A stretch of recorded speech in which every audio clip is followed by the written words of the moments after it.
Oh, God, you don't want that. All right, guys. Welcome to another episode of Targeting Winners National Championship Game Edition. Joining me as always is Peter and Darren. How you doing, fellas? It's raining here, which means it's not snowing, which means we're above 14 degrees. So, shorts and t-shirt weather here.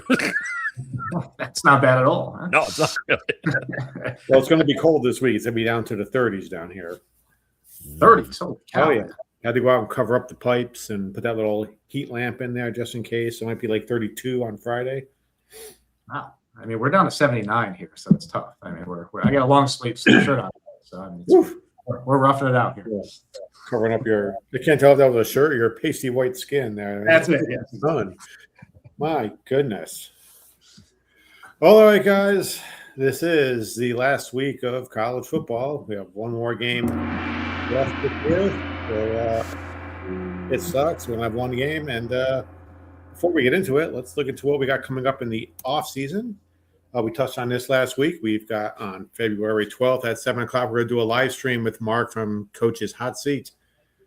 So if you have any questions, if you're only listen on Spotify, you can email us at cfbdudes@yahoo.com. I think we did get I didn't check the box, but I did get one of those little red dots. So I think we do have one email in there. So hopefully we get some more coming in for Mark. I know I got a question for Mark. I don't know if you guys have any. What are you guys thinking about that? I honestly just started. One other thing about how people are listening, or if they're not watching, or if they're on Spotify did add a thing where you can actually leave comments as well. So if you don't want to email and just want to comment a question on Spotify, whether it's under the video or the audio, you can certainly do that as well. With just the one game to prep for today, all I've done is just kind of made a quick sheet of the team, the new coach, and the old coach, and there's 33 of them. So, damn, that's the most in like, God, that I can. I think some article I read went back to like 2008, and there's never been this many. A couple years ago, there was 32. But yeah, one extra this year. Thanks, Sharon, and the other guy who drank in his office in Ohio. But yeah, 33. So I mean, one more, and you're talking 25% of the FBS coaches are going to be different from this year to next. So, and I don't remember hearing his name, but one of them is not Bill Belichick, so he will be back next year. As of now, but then again, I mean, what we had the Sharon Moore and the guy from Ohio. A couple years ago, we had the whole Pat Fitzgerald thing. Unfortunately, we had the Mike Leach passing, Saban retiring. I mean, I just got a feeling there's one more. But right now, 33 openings, 33 have been filled. Right now, every FBS team has a head coach. But we'll see if Bill Belichick already has a college-age girlfriend, so I don't think he has to worry about him running off with another one. So, I mean, however, coaching North Carolina, he may have a substantial amount of alcohol in his desk. So, oh yeah. I mean, no offense to him, but watching Gio Lopez for 12 games would probably make me want to. Yeah, he did not do well. Well, once you leave, the Group of Five, America's team of South Alabama, there's only one way to go is down. So, he's also in the portal, so he could end up back in the Group of Five, dominating yet again. But here we go. It's probably where he belongs, back in the Group of Five. Just got colder. We'll get to the transfer portal later, but also our Bowl Mania contest concluded last week, and we have a winner. Darren, let us know. Who is it? Jeff of Lane Kiffin's Yoga School has won the pool. He had the 2-game lead going into the Oregon-Indiana semi. I don't know the mindset of him or the gentleman that was 2 wins behind him. However, Jeff did roll with Indiana. The person just behind Jeff went with Oregon, maybe thinking that Jeff would roll with Indiana and try and make up a game there. But yeah, once that game kicked off, you can see who took who. So about 5 minutes after kickoff, pretty much we knew if Indiana covered, it was going to be Lane Kiffin's Yoga School winning it all, and that happened. pretty. I think second place was so. also named Jeff. So the winner Yeah. was So Jeff. apparently, if your name is Jeff, get in next year because you have an excellent chance to win. So Jeff will be reaching out in the coming days. We'll get your PayPal or Venmo info, kick you over $200 of our money. And congratulate. And Jeff is an OG. He's been listening since the beginning. So That's Syracuse, Jeff. that is Syracuse, Jeff. Right. He had an unfair advantage. He's been buried under 9 feet of snow since December 1st. So he had plenty of time to research all the games and because he ain't going anywhere. As much snow as you got. The reasons don't matter. He is the winner. He is the winner. Congrats to Jeff. Although I am going to say for the second year in a row, you know who was on top of this contest. Oh, that's true.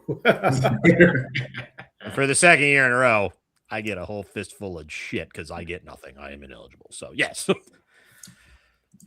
Now, is Jeff a Florida State hater? Because we have a 2-year winning streak of Florida State hater winning the pool. So, I don't know if Jeff is a Florida State hater, but hopefully that streak will continue as well. Thanks. But yeah, anyway, congrats to Jeff. You're this year's winner of the Targeting Winners Bowl Mania pool.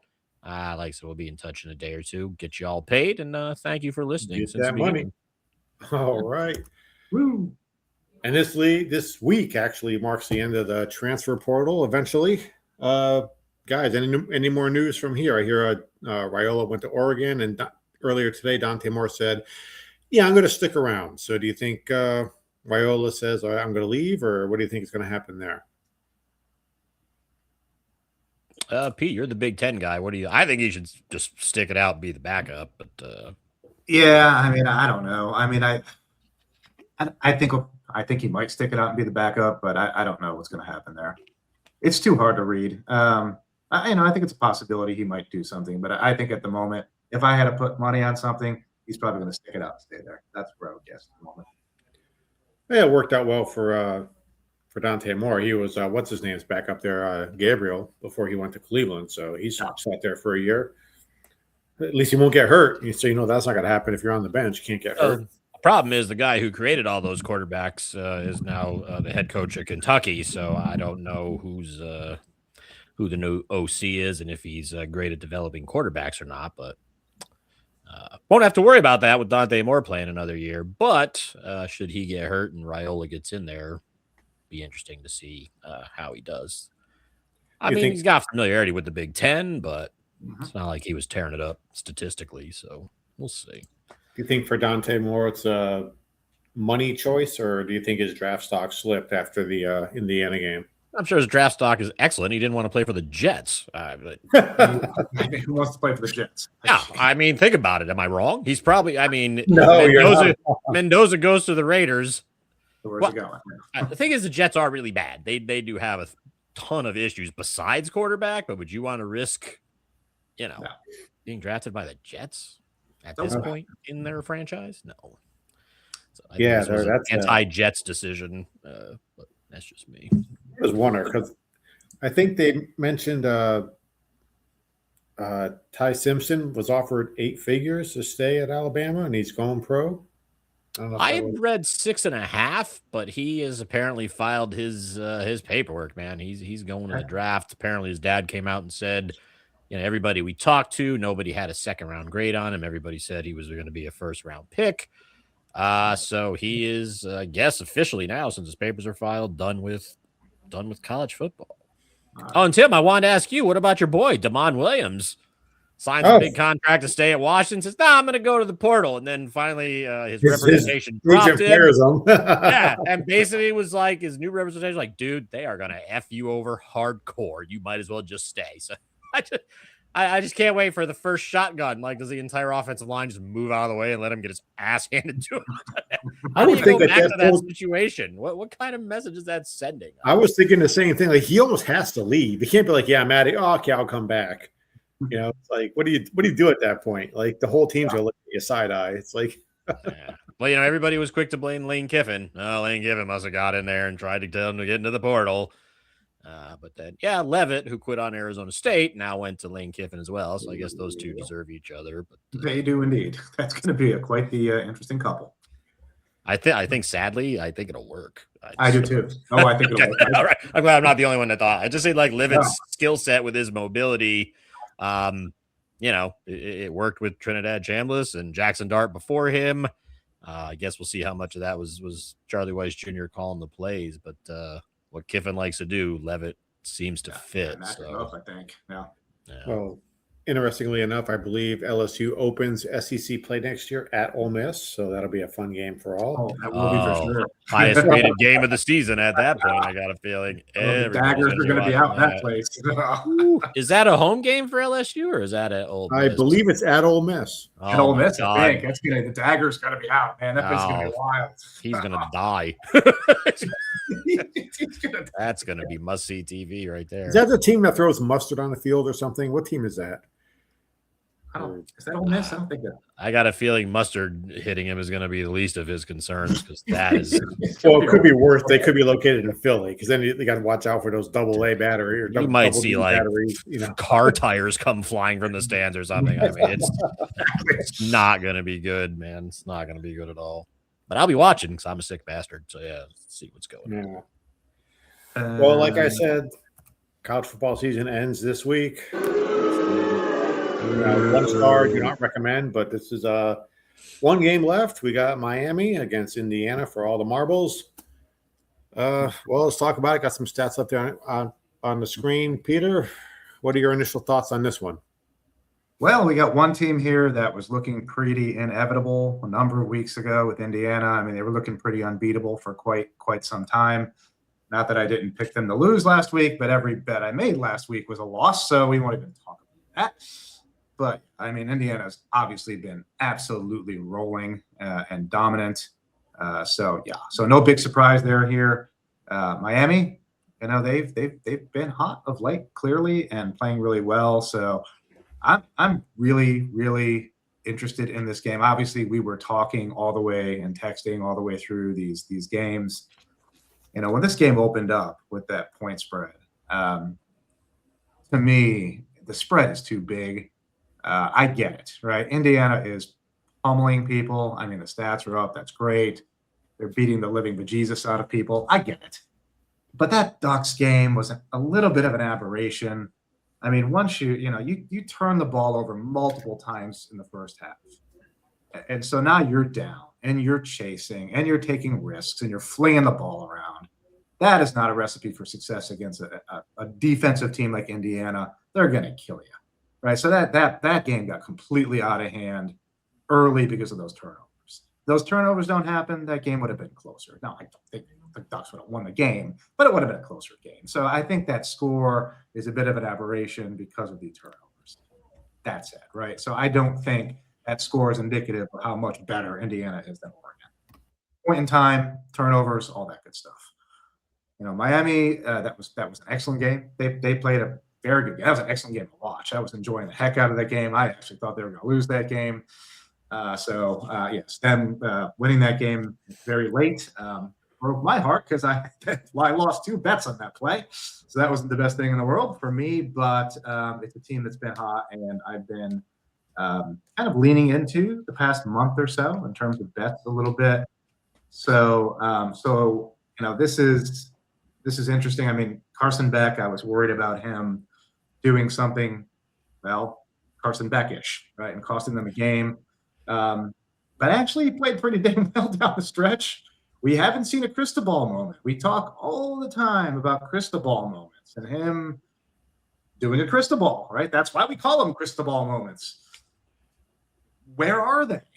I mean, what's going on? He's got too much talent on that team, and I don't think it matters. He's such a good recruiter that he's finally has a team that it doesn't matter what he does. There's just too much. I think he's letting his coordinators just run the show. Being a little less hands-on.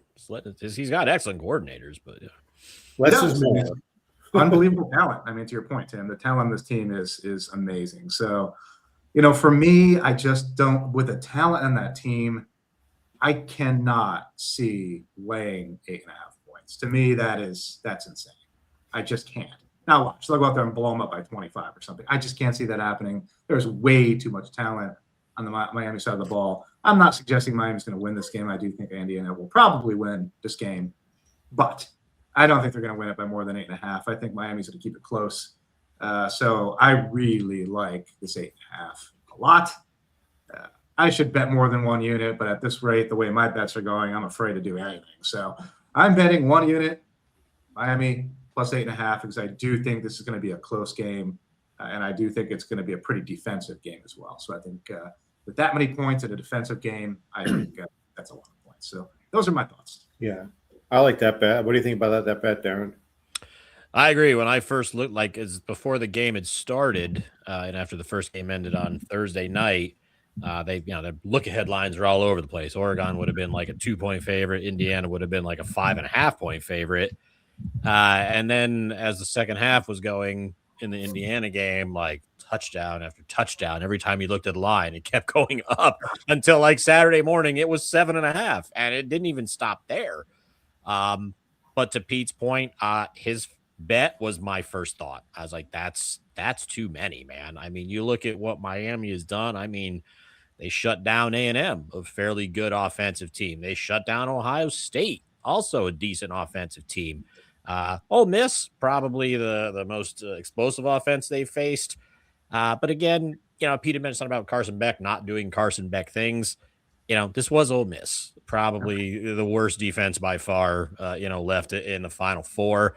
And, when I looked at this game, I really wanted to have a play on a side here, but, last game of the year, didn't want to I should just pick a side to pick a side, but it kept going back and forth. I mean, you look at all the stats you had up, Tim, all relatively equal, which you would expect this time of the year. You got 2 teams left, probably 2 of the best teams out there.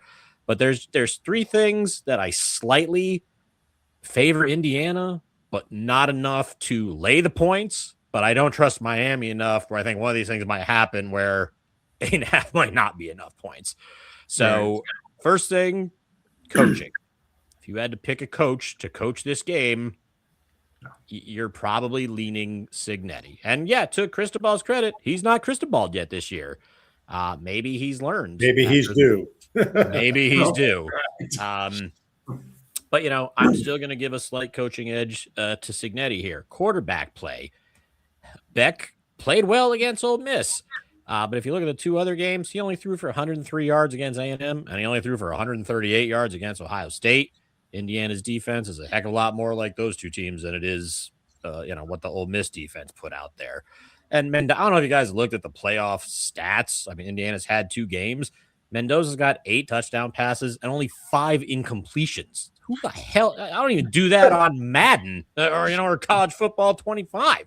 Like, this dude is just, I mean, it's ridiculous. I mean, every back shoulder throw to Surratt is like perfectly placed. I mean, this guy throws a pass, it's like it's going to be a completion, it seems. He's completing like 73% of his passes. It's just ridiculous. So I'm going to give the slight edge to Mendoza, but only because Beck does have the experience. He's played enough football. This moment won't be too big for him.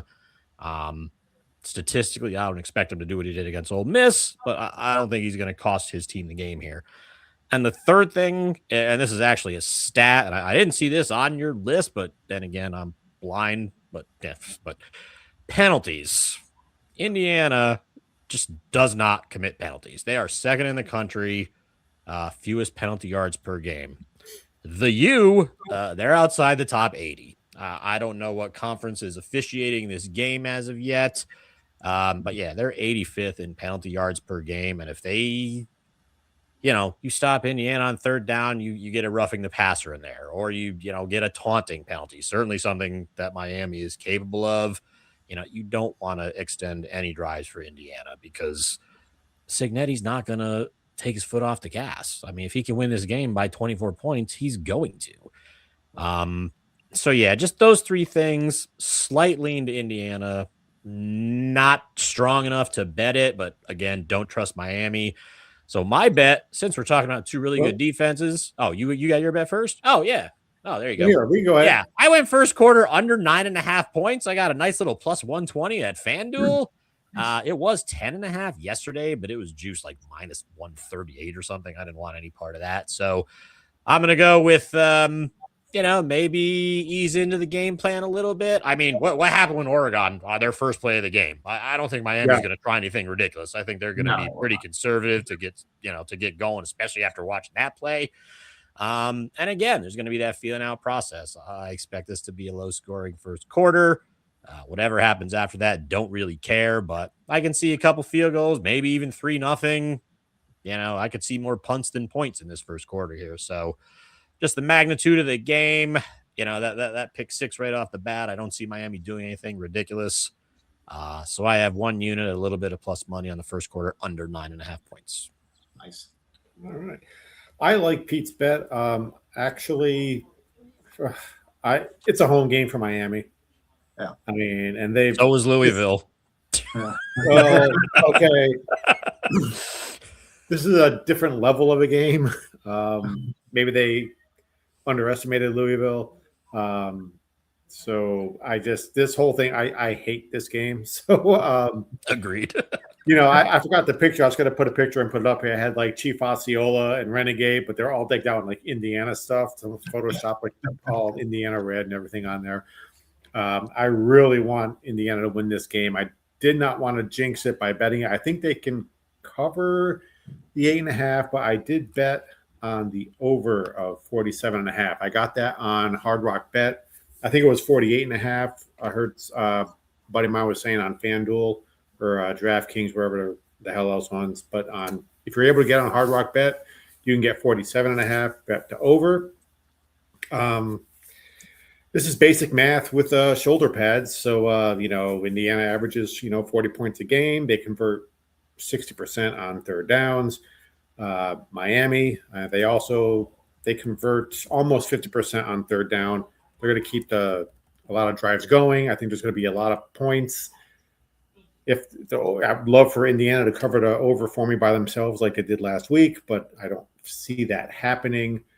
If the game does get to be a total shootout, that favors Indiana to win. So I would like that to happen. The Canes, they're very efficient moving the ball. That Carson Beck doesn't pass that much. Well, they got number 4 there. He can run the ball like crazy. They got the Tony kid. Well, Malachi Tony, he's like the household name. Number 4, whatever his name is. And they got Bain, number 3, and then Isidore, number 4. So on defense. There you go. Bingo. They're all going to be on different teams next year. Get off it. I don't care. They're all going to enter the transfer portal the minute the game is over, and then they're all going to be, playing in Alabama, LSU, wherever the hell else. So, for me, in the red zone, there's going to be some turnovers in this game, and if they get into the red zone a lot, it's going to be a shorter field.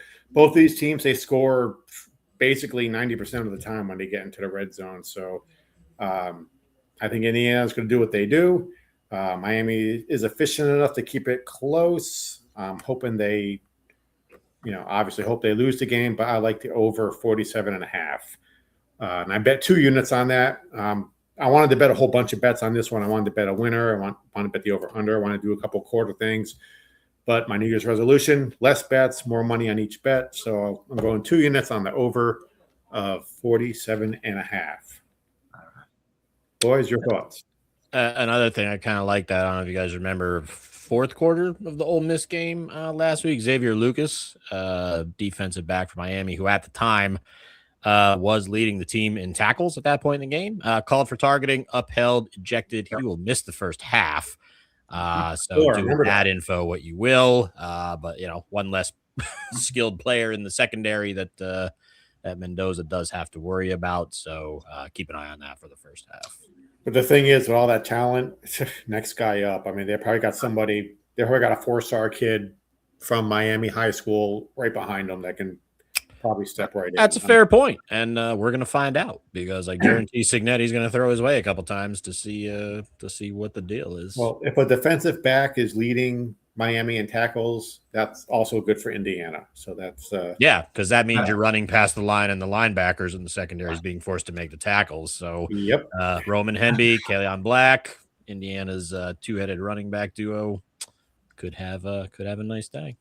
Yeah, like this bet. Like this bet. I've been getting burned on unders. I like this bet quite a bit. If I was going to do anything, it'd be the over here. So I like it.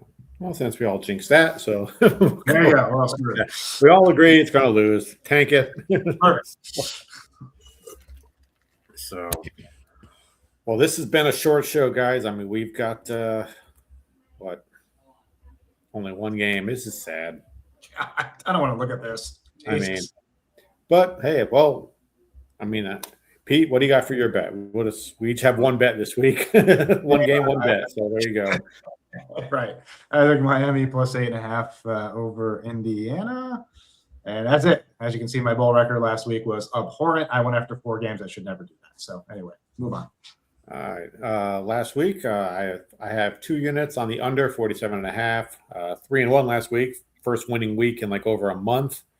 So that was good. Still down 4 units. Darren, what you got? I am just going with the first quarter under 9.5 plus 120, which was still available at FanDuel as we sat here. Yeah, my only thing last week was Indiana. Yeah.